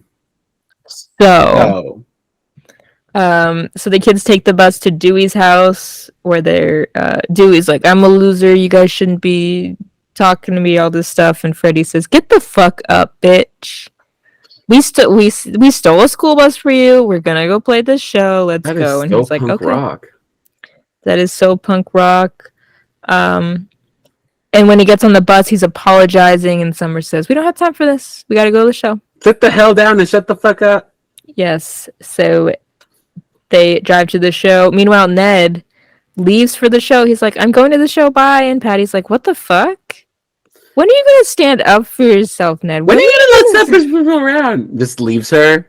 Just shuts the door on her. Love that. Finally standing up for himself. And it's presumed that they break up because we don't see her at the end of the movie. Thank God. Thank fucking God. I hated They her. should have had a scene where she was miserable. Where she fell down a gutter or something. She fell down a sewer. She was walking in the street and fell down Just a fucking manhole. fell down a manhole. A manhole? Just randomly. A manhole. Yes. At the show, I love that this woman who's like, "You and all these kids are the band," and he's like, "Yeah," and crew, and she's like, "Okay." She's like, "That's chill," and she's like later is with Gordon, like watching him do all the lights. She's just like, "Okay, cool. This is cool. We love She was her. like, all right. Love her." They decide that they're gonna play Zach's song. Summer's But like, all the light cues are for the other song. "Yes." So Gordon is gonna have to improvise. These fourth graders are talented as hell. And he does such a good job. And Summer's like, "We might not win with that one because we haven't practiced as much." And Dewey says, "We didn't come here to win. We came here to play one great rock show. That's what we're gonna do." And He says that until he loses. yeah, Billy gives Dewey a uniform. We see the parents starting to show up. They have to buy tickets to get in, and then they perform School But of not Rock. before pushing through all those people. I know they did. I would hate them. I'd be throwing hands. But also, why is this on a weekday? A lot of people have brought that up before. They were In the like, why is the reviews? Battle of Bands? No, like in real life, like Just band in people that general. I know being like, why was... Because it doesn't make sense. All these people could take off work and go to this Battle of the Bands show. It's 3 p.m. It's because of the movie. It makes sense for the conflict, but yeah. But anyways, they perform School of Rock, which is Zach's song, and I love the reveal of their outfits. You know, Mhm. so great to see. All of a sudden, we see the top hat. We see the uniforms that the dancers are wearing, the patches and stuff. Lawrence's hair. I Freddie's always wanted Jack goggles. Black's outfit. Well, he's got like a AC/DC. Like that's what Angus Young. Sorry, Angus Young Oh my god. from Australia apparently is where they're from. Because Angus Young would always wear like a school outfit like that. You could wear that. I just think it's cute and chic. Yeah, I love the glitter on the back, the sequins, the studs, sequins the dress. bedazzled. Anyway, but great fucking performance, legendary. Dewey does his stage dive, and people actually catch him. Oh my god, We get life changing. we get We get kick some ass. we also get, oh, you know I was on a roll. Mhm. And then I Yeah, love the good reaction grades. of her mom being like, They said, "Oh my gosh, that's our daughter." oh my god, our daughter's so talented. I wish I had known. Oh my god, she's slaying. She's such a slay. Did you just say slave? What? And then afterwards, Principal Mullins says that was incredible. She says, "I'm furious, but oh my god, that was amazing. It was incredible." I do love that, she's so supportive of the kids. We love that. They could have written it where she was just laying Mad. down the hammer. Yeah, but we love that she was supportive and yeah. And Spider hits on her. And maybe they ended up together. We don't know. We just don't know. We don't know. We don't know if she fucked Spider that night. Are you hot? Maybe she did. And the winner of the battle bands is No Vacancy, which is Dewey's old band. Boo! And everyone boos. I love Ned just going, School of Rock, which I will yell sometimes when we're at a concert and we're just waiting on people. Or if they're cheering for an encore, I'll yell, School of Rock. Yeah, As so everyone should. they come out and they do an encore. They play It's a Long Way to the Top by, I believe, AC/DC? Sure. Australia's own AC/DC. Australia's premier group. And we see that Dewey and Ned have kind of started School of Rock as like an after-school program. Summer's on the phone with important people still managing the band. And we see the band Stop jamming at lowballing the me. end. Yeah, stop lowballing me. Ned is teaching some very small kids and they're not doing great, but that's fun. He goes, good. And they're all jamming out. Poor Katie doesn't get her solo, but She gets it later in life. later on, Rivka got their solo at the reunion. And then we got the credits scrolling. Movie is over. The movie I is do over. not know that guy. Oh my god. And then and them saying, the people, they gotta come clean up the seats. You're getting in the way. They gotta clean the theater. Which He really was hits right. home when you're in the theater. Yeah. When I was in the theater, I was like, oh my god, he's right. We gotta go. You don't remember anything that happened that day. You were drunk. In 3rd grade. Maybe so. Maybe so. so. I have to do these reviews or else my phone's gonna die. Yeah, go ahead and hit us with those reviews because that's the end. IMDb. IMDb. IMDb. IMDb. All right. So Sarah taught me that you could filter out reviews. Let's see if it'll. Okay, cool. Sarah taught me that you could filter reviews on IMDb, so I picked only 1 stars because I'm tired of positively praising a movie and then hearing other people's positive praises. I want to hear negatives. So here we go. This one's by a person named Franco777. Wow, someone's into God because they were too scared to write 666. These comments are funnier than this movie. 1 out of 10. Not sure what everyone else saw, or if they're merely shills for the film, or perhaps friends and family of the cast and crew, but SOAR sucked. That's such a weird acronym for it. SOAR. At least as far as At least as far as Jack Black's performance, that was hard to say. Mm-hmm. That's a stretch, is concerned. Jack Black was stupid, which is not unusual. Unfortunately, it wasn't funny this time. He seems to play the same friggin' character in nearly all his movies. It now bores me to watch him right up there with Tom Green, another overrated bore. Don't compare Jack Black and Tom Green. I don't even know who Tom Green is. This is the last. Tom Green is Bob the Butler. Oh my god. I love Bob the Butler. That's what you would know. Yeah, but he's made a movie called Freddy Got Fingered, which is considered one of the worst movies of all time. And Drew Barrymore was married to him for 2 seconds, but doesn't like to talk about it. She said, "I don't know what." She's so ashamed. So ashamed. I don't know who that is. Oh my god. Here's the other one. My god, what a ripoff. Of what? Just you fucking wait, because this is a ride. Written by Rodonit Man. Raw Dog? Rodonit Man. About 15 minutes into this movie, about 15 minutes into this movie. Purse. What the wait, hold up. About 15 minutes into this iMovie. Okay. It started seeming very familiar. Then it clicked. Do you remember Sister Act 2 with Whoopi Goldberg in it? I just rewatched it. So yes, bitch, I do. It's unbelievable, but I've made the same movie twice. Oh, but they've made the same movie twice. I can't read. line for line, almost frame for frame, What? and which itself had striking resemblances to The Sound of Music. You want to steal from the very classic Hollywood as it went along. I was like, okay, now it's going to change. They can't do this. They're going to get sued. But no, it's the exact same. Okay, with the minor difference being that it's rock music. So what? It's not.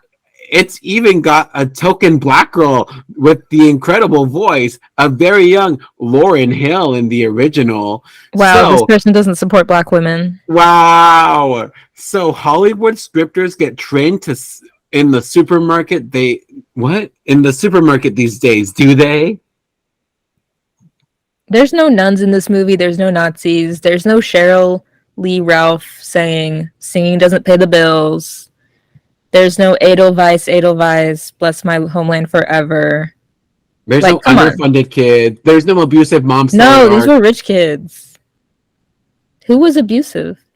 Remember that girl, the girl's mom, who because her daddy like was a singer, but I guess he got like addicted to drugs or something like that, and she's like, "You want to end up like your daddy?" In Sister Act? Yeah, Sister Act She too. said it's Cheryl Lee Ralph saying singing doesn't pay the bills.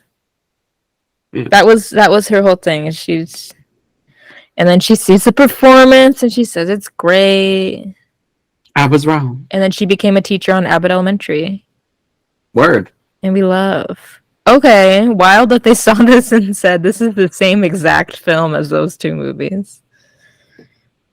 Very interesting. I think I'm going to select 1-star reviews because of how unhinged they are. They're always the most unhinged. I thought you knew that you could sort by that. No. I feel like they came out with that like months ago. But anyways, we have some tweets from y'all because who doesn't love this fucking movie? People Are Wild podcast said every teacher I know that's seen this movie adores it. So true. That's so true. Educators, teachers. It is not slander to teachers. It does not make a mockery of them. Teachers know that this is real education at work, right? Noemi said, I would watch this movie almost every day in middle school, and I had a crush on Freddie. May he rest in peace. I remember a lot of people having a crush on Freddie. Because Freddie was the bad boy. Everyone loves a Freddie. Everyone wanted to be friends with Freddie. Freddie Also, got to do whatever he wanted in class. You can tell there's like just one remnant of this storyline that they were gonna have in it, but when it's like Freddie and Katie talking about like female drummers like Sheila E. and Meg White, they were gonna have them be like a romantic, like a love interest thing. But I'm glad they cut that out too. It would have just taken away from the. I don't need children romance anywhere. We don't need that. Lindsay said, my favorite Jack Black movie. This movie was way better than I originally thought it was going to be. The soundtrack is amazing. Plus, baby Miranda Cosgrove. Slay. Brittany Butler says, second favorite movie of all time after Titanic. Ever heard of it? All right. Endlessly Quotable still plays amazingly with an audience to this day. I saw a 35mm screening in March at my local community theater. It was so fun. Honestly, an inspiring movie about the magic of music. Rest in peace, Kevin Clark. Ivy said, my top most quoted movie of all time, a perfect movie actually. Jack Black is a national treasure. Not a day goes by in my household where we don't reference this movie. Fuck it, 6 stars. Oh my god. Ivy, who also gave you a shirt with the Pledge Allegiance. Yes. Pledge Allegiance to the band on there. I was debating whether or not to wear that one or this one. Kaylin said a classic, and Grace said School of Rock is probably my favorite movie of all time. I watched it alone in my basement when it was playing on TV in the summer before I was in 8th grade. Slay. And then they became a rock star. Oh my god. Because when I say Grace, I mean Grace. From Grace and the Nocturnals. Grace Kelly. Oh. The actress who is sung about by Mika. Is that who it is? Grace Kelly, wasn't she like an actress? I want to be like Grace Kelly. Yeah. Grace said it even influenced some of my schoolwork that year when I put a drawing of Jack Black on the cover of my rock music history class folder. And she did send a picture where on the top it says "Stick it to the man," and it's a drawing of Jack Black. It's actually, you can tell it's him from the eyebrows and the eyes. And the shirt says, "Hi, my name is Jack Black." I can't see anything. Go look on Twitter. I'm sorry that it's keying out. Just send it to me. Okay, well, someone said their phone was about to die. Grace also said, I also wrote a poem about the fake Ned Schneebly for my English class. Oh my God. I will now read the poem. Ned Schneebly is like a rock concert, teaching through sing-song, laughing, instructing, leading, advising, smiling to his students, happy being himself. So true. And we've always said that. We've always said that. Every person is cast perfectly, and I love that you can look at the full classroom of 15 kids, and each one is given their own brand, role, and personality. There aren't any filler background kids that aren't featured at all. Very true. Several of the characters are exaggerated to highlight the comedy, but I feel they are all grounded enough in reality that they are still believable, which I think is a perfect balance. Overall, this movie is perfection, 5 out of 5, endlessly quotable, a killer soundtrack, enjoyable for kids and adults alike, and it's timeless, doesn't seem dated at all today. So true. Honestly true, I don't think anything feels dated either. Maybe the phone, the cord phone, but like that's part of the comedy, baby. That's part of the comedy. He could have just muted that on an iPhone, you know? Thank you, everyone, for sending in your thoughts. What are our final thoughts on this one? Our final thoughts? Masterpiece. Cinematically unparalleled to anything ever invented. The Sound of Music honestly can go choke in hell. Don't say that. No. You love her.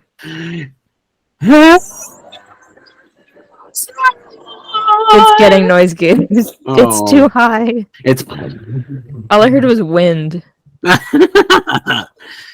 The hills are alive with the sound of music. The hills all have eyes. Oh my God. No, they don't. Don't say that. It's like that movie. 5 out of 5. Honestly, banger, slapping, quotable, unforgettable, unsurmountable. I don't even know what that word means. I think as well, 5 out of 5, perfection. One of Richard Linklater's best movies. Like this and like some of the Before movies are some of my favorites of all time, as well as this and Dazed and Confused. Like he's made some bangers, but I would, if someone was like, this is better than Before, the Before trilogy, this is better than Dazed and Confused, I wouldn't argue. I'd say, you know what? I see it. I get it. Also, I didn't really speak on this a ton, but we talked about how like Joan Cusack and Jack Black were originally going to be love interests, and they took it out. And my friend Nathan texted me one day. Our friend, we know Nathan from our other podcast. Shout out!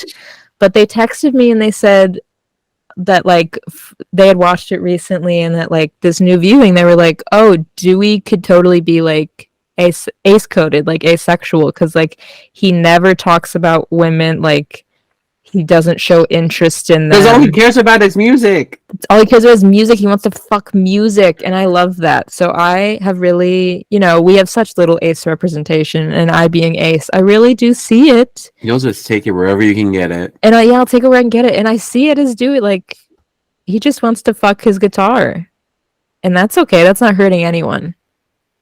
Maybe his PP when the strings cut it. When the strings cut it.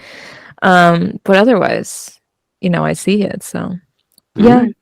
But yeah, I just wanted to mention that a little. I didn't want to, get into a whole discussion about it. But 5 out of 5 movies, such a fucking banger. I know that like years ago they talked about maybe doing a sequel, and Jack Black says it probably would never happen now. He definitely wouldn't do it without Mike White and Richard Linklater.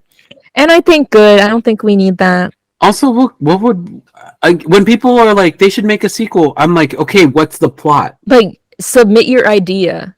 I love when people say that, but then like they don't have an idea of what it could be. So you just want to watch the movie again? You want them to do the same thing, or like what?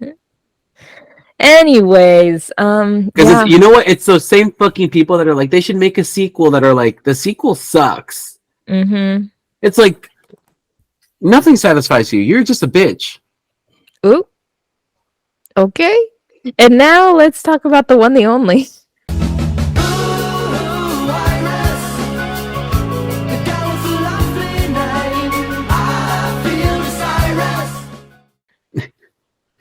All you bitches can hear me when I say that Iris is our podcast artist and we love her work here. You can support her and follow her on Twitter and Instagram at Creamsicle Panda. Check out her work. Her name is Iris.